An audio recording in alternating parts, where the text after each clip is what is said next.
Assalamu alaikum Facebook kullanıcılar, assalamu alaikum bağbanlar cemaati, salamsızlar. Mına biz su boyu Karabak degen ayıldabız. Бұл деген біздің алымыбыз, Абдышүкүр Нарматовтың айылы. Мына ушул айылда сайдын бойына bir bağbanыбыз полукарлик алмаларды отырғызған екен. Сонун болуп тур. 4 жылдык баг экен. Red Chief, Golden Delicious. Дагы эмне бар?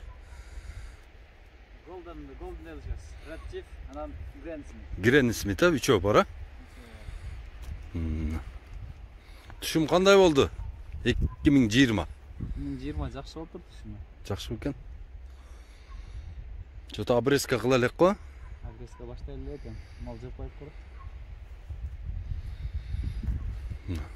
Сон багбанчылык кылып коюп тур. Мына полукарлик туугандар мындай эле болот ушул. Мына 4 жылдык көчөт экен. 4 жылдык дарак болуп калды уже. Полукарликти уже 2 жылдан кийин уже дарак деп эсептейт да.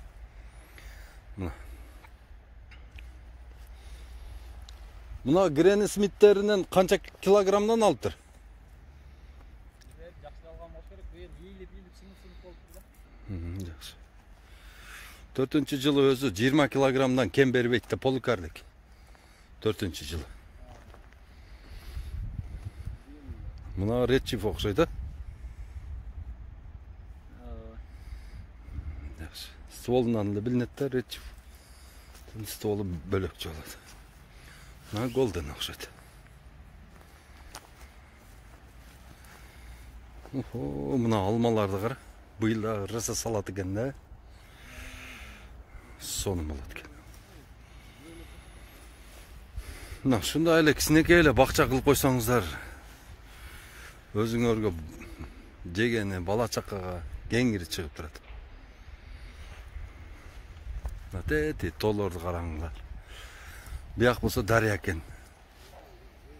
Мына ушул. Дарыянын аты эмне? Ак суу беле? Аксай. Дарыянын аты Же Көксайбы? Гереушин деген дарыя. Гиреушинби? Гереушин деген дарыя. Кыргызча аты Гереушин. Сонун жерде жайгашкан экен. Өзү бакты жакшы жерге кылган экен. Сон. Көбү багы Баткен областында болсоңуздар, туугандар, эгерде полукарлик алмалардын өсүп атканын, түшүм берип атканын көргүңөр келсе, мына Карабакка. Суу бою Карабак деп коет. Абдышүкүр Нарматовтун айылына келсеңиздер болот. Мына ушул жерде бак бар экен, полукарлик. Келип көрүп кетесиздер. Мына уже 3-чү жыл түшүмгө кирип, 3 жылдан бери түшүм берип атат экен. Ассаламу алейкум бардыгыңыздарга.